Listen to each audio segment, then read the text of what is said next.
Hey, welcome in this evening to another edition of Tony Talks Trash About Music. Tonight we're going to be discussing the famed American guitarist, I guess, emanating from Cleveland originally. I'm talking about Joe Walsh here, Joseph Fiddler Walsh, uh, born actually Joseph Woodward Fiddler, American guitarist, best known as I guess from the Eagles now. God, it pukes me to say that because how great the James Gang was, but I love the James Gang. Certainly a unique personality. Certainly somebody you associate with rock and roll and such. I mean, I don't think he's dimmed himself too much from this. But tonight, I'm not going to be talking about the James Gang or the Eagles. We're going to be talking about his studio work, his own work that he's done himself. Of course, he has another great live record, summing up a lot of it basically back in the day, which is You Can't Argue with a Sick Mind, which is really nice. Has some good versions of the songs at that time. I guess he's really touring probably the So What record or something like that, I think. His Time Out's on it. Really good record. Picture of him and the drummer, having a good time there. Joe Vitale, I guess, was playing with him by then.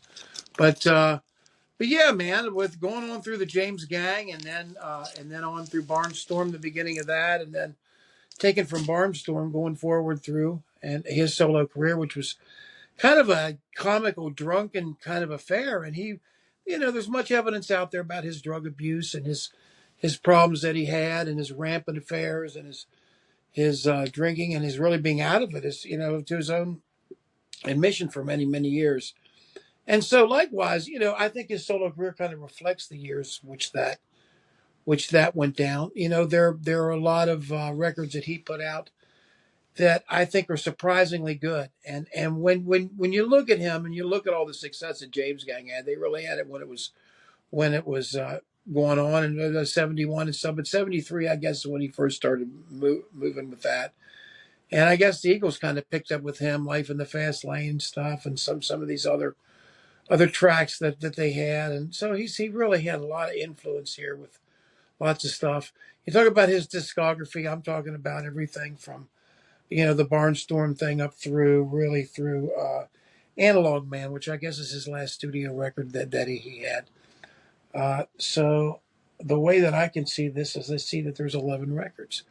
So I am going to start here with one from 1992, which I think really kind of is and this was not on vinyl yet. I'm talking about Songs for a Dying Planet, released in 1992. It was done down in Reflection and in there and in North Carolina and recorded there before with some of the old folks that he did. He produced with Bill I don't know how to pronounce his name, but the SZY Seismiak or whatever. Joe Vitale, of course, we did a lot of production of some of his later stuff. But you can really hear it, and there's not really any standout tracks with this. Shut Up's kind of meant to be funny. It's all right. Coyote Love's decent. Theme from Baroque Weirdos is kind of strange. It just sounds like, and he does a half-ass version of Will You Still Love Me Tomorrow, which isn't too good. Songs for a Dying Planet is another one of these kind of send-off things. It's supposed to be a nice deal. Decades is really the long piece on this. Decent enough, but again, the record is probably too long. You're talking about almost a 50-minute record. He's normally good about 35 or 40. I think all of us pretty much are, aren't we? I mean, if you're going to make a record, it's kind of hard to hold interest to me longer than that unless you're on a big, conceptual spiel. And he was never that kind of a guy. But I think he was having a hard time at this time. I mean, I think you've heard some of the confession stuff that happened on, but he made it through here. Played keyboards and everything on it. Dale Peters is a bass player. Rick Rose is playing bass, of course. Played some with Neil Young and also with Dylan, Jim Brock and stuff, but Joe Vitale doing the majority of that stuff. So, not a very good record, not one that I would recommend, and that is number 11, Songs for a Dying Planet from 1992. I'm going to go next. I'm going to go next to a place that's probably going to surprise you, but I am not a big fan of the sound from 1983, and I'm talking about the You Bought It, You Name It. That's going to be my number 10. Not really a fan. It seemed to me like things kind of came off the rails there. I mean, I've been a fan for a long period of time, but it seems like there's George Chocolate Perry came in at the end to start producing, and I think he produced the next one. But the songs just were not up to standard. I think and I just don't think the performance is that. I can play that rock and roll is really a boring. Don Felder combined with him on a song "Told You So," which isn't too bad. But the Worry song he and Chocolate Perry wrote together is bad. And ILBT, lunkheaded, really, at the end of five. Space Age Whiz Kids is another one that's on the border. Love Letters, Class of 55, Shadows. She's got a little bit of the past always blinked in. It seems like it's kind of the same thing as what happened. Waddy Wachtel played on this record, which kind of helped it out. It did push it away a little bit, like towards his guitarist, the way it sounded on, think about it, on Landing on Water and some of the stuff that Neil had done to that time. So he had a little bit of an extra move to it. But again, Bill Sesmiak, or however you want to pronounce it. You guys tell me that I'm wrong with this. I'm sorry. Joe Walsh, Chocolate Perry too, and then you've got the same the cast of people you do. You've got Tim Schmidt coming around for some vocals too. Don Felder on the track, and that he did. But truthfully, we're a big disappointment, and that's why it's down to number 10. Number 9, I am going to go with one of the last records that was made, and I guess this record, it is the last record to be made, studio record. I'm talking about Analog Man. He recorded in 2012. Beautiful record, beautiful, sober, new experience with him. It's nice, it's good. The songs are pleasant. The songs are well done. Lucky That Way, a great song too, which was also a single. Certainly, it's a move back. Wrecking Ball is beautiful. Spanish Dancer is really nice too. Funk 50's kind of got a Funk 49, remember? We had from that. Fishbone's decent, but I Try decent too. So, I mean, I think it's High Roller Baby, of course, is a cover. One Day at a Time, very cleanly recorded. The guitar very good. The sloppy body atmospheric thing that was going on some of the stuff prior to this, probably The Confessor on, before this, kind of faded with this. And it's a man that's kind of seen the light and is thankful for the day, and touring with Ringo's band and touring with the Eagles, and is a pretty happy man. So it's a pretty happy story, and that's where I am with number 8. Now we're going to go to number 7. I do have number 7 on vinyl. I'm talking about the Reprise follow-up to The Confessor, Got Any Gum. This is a record that you don't hear a lot about. This record was, thought of being something that was it was kind of treading water. The first side at the time, radio song, fun in my car, Malibu, half of the time. You've got the same sort of a jovial, joking, half joking, like life's been good to me so far type of a theme. Joe the party animal, Got Any Gum, No Peace in the Jungle, Memory Lane Time. Some nice ballads on this record. You got Chad Cromwell, but essentially the band that did some of Neil Young stuff on Neil's Freedom record and the tour that followed that. Chad Cromwell, David Cochran, Rick Roses, the bass player half the time, saxophone player, J.D. Souther's on it here, singing with him. So it's nice. And, it's a pretty solid record. You have to listen to it a little more. To me, it is a significant drop-off from the record before this, which I think was The Confessor. But I do really appreciate this record, and that is my number 8 on this, is Got Any Gum. Number 7, I'm going to go again to one that I kind of followed the last record to have, Got Any Gum, and landed right in between that and the analog man that I just had. I was talking about Ordinary Average Guy, 9th studio album. Kind of in the throes of alcohol, kind of in the throes of things. He's with Epic Records now, so interesting shift there. Joe Vitale has a big hand in this thing, but the ballads. It seems, and that's the one thing about Joe that I will say. These songs, most of these records, always have a decent ballad on it. And for some reason, he's really good at that. he doesn't exploit that enough, and I think that that's an underspoken point of his thing. He's always thought of as in the '68 Rocky Mountain Way and the Funk 49 and the like I say, Life in the Fast Lane and all these things. That's what he's got. But this record, I think you could argue that this is one of the worst ones. I put it a little bit above Godly Gum just because this at least has two sides to every story and an ordinary average guy, which is pretty good. After that, to me, the record kind of falls apart. I mean, Up All Night's not bad. School Days is a Vital song. There's really a lack of songs here for one of the first times that I will say that really what holds this record back is a lack of songs. I don't mind the production. The production's not bad. You got Joe Vitale and Joe Walsh doing it together. Scott McClellan's executive producer. Somebody had to keep an eye on this situation. I'm sure that there's a lot of fun happening. But again, it's the same crew again. Chad Cromwell drumming. Rick Rhodes is playing bass on the Waddy on one song. And so it's kind of the same old guys, but really to me the song's not that great, and that's where I have Ordinary Guy, Average Guy actually had a benevolent number 7. I am going to go beyond that to number 6. Number 6 is a wonderful record here that, let me see what the year this is from. Actually, this is from 1981. It got to number 20 in the charts. Well, let's talk about that here in a second. You're talking about a record that probably doesn't get enough because he doesn't have a big single with the big singles on it, but There Goes the Neighborhood. I think it was a stronger record than had been done before, and I think it's more of an album. You've got Things, just nice. Down on the Farm, beautiful. I like Rockets. I like You Never Know. The song, there's a pretty strong songs here on this. Kenny Passarelli comes by and actually does this co-write with him on Life of Illusion.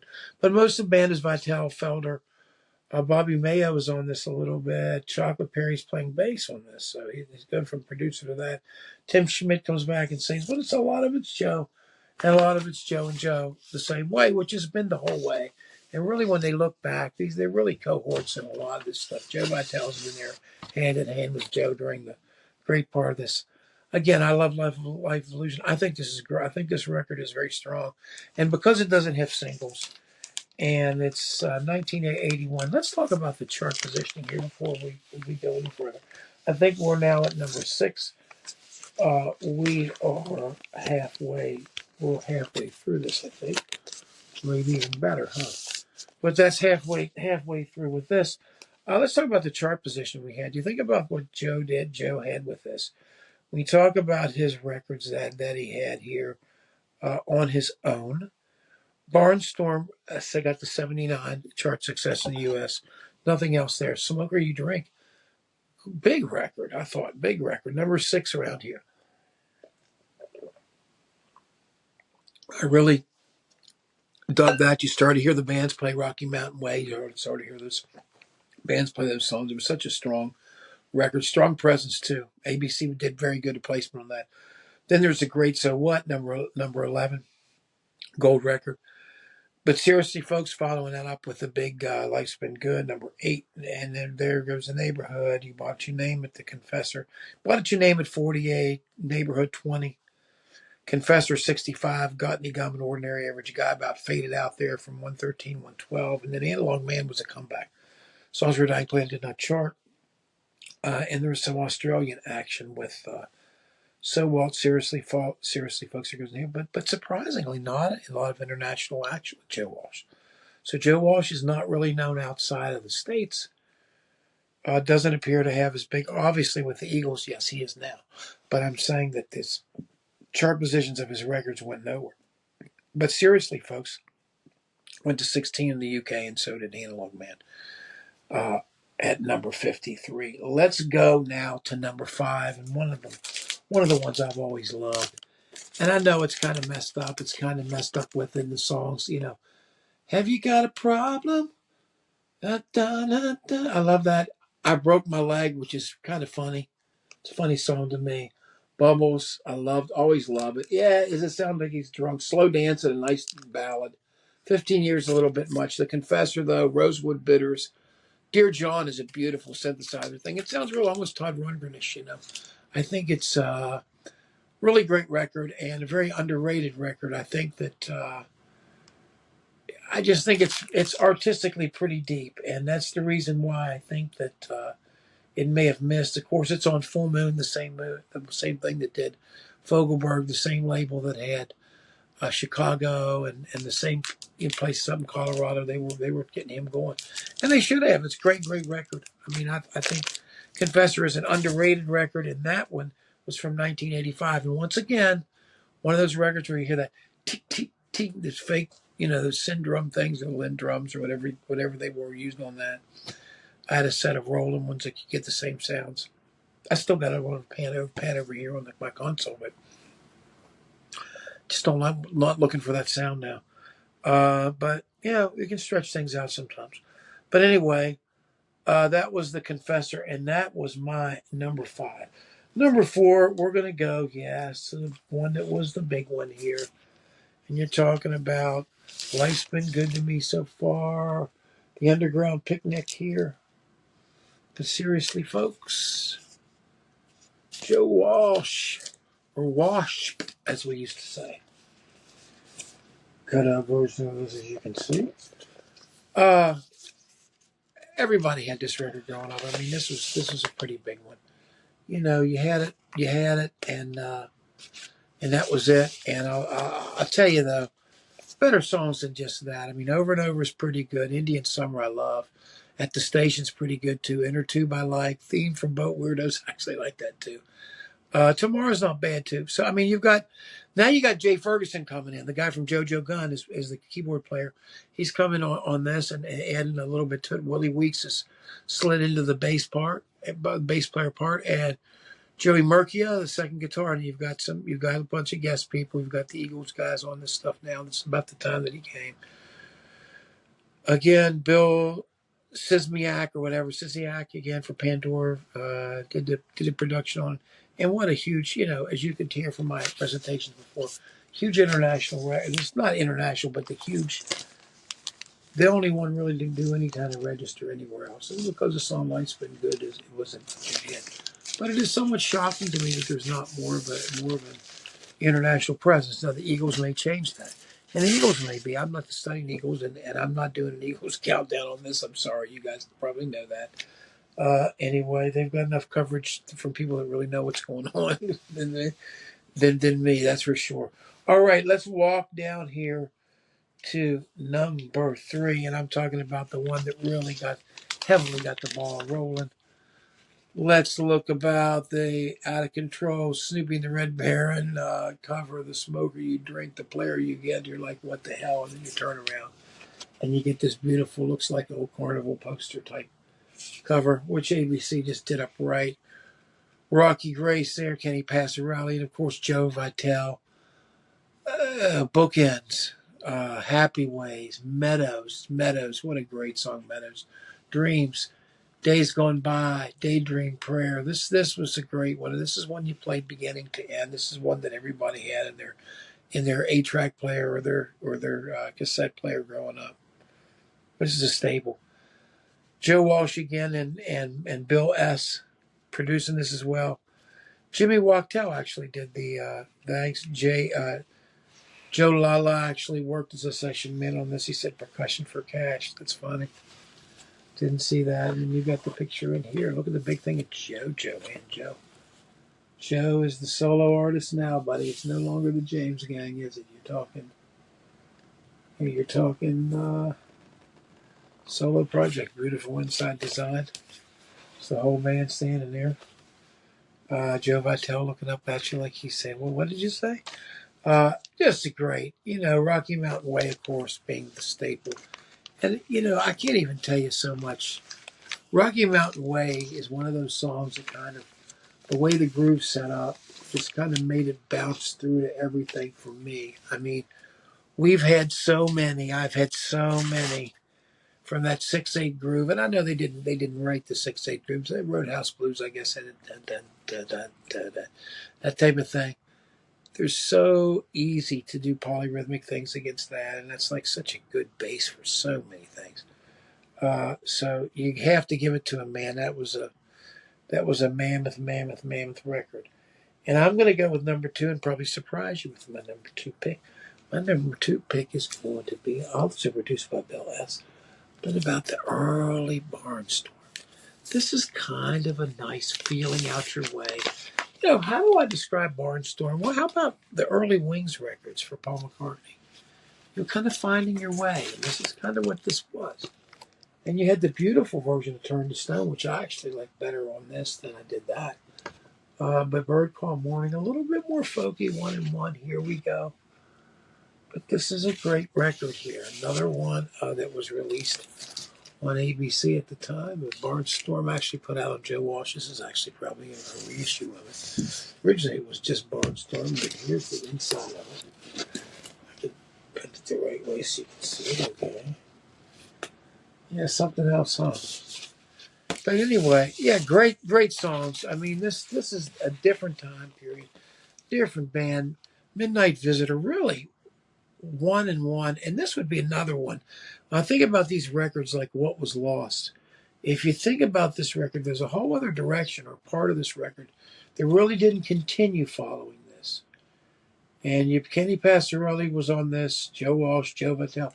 Same band, same guys. They just basically added one more guy to the keyboards, actually two more players when they had his band out. But it was supposed to be a band, Barnstorm. It turned out to be Joe Walsh.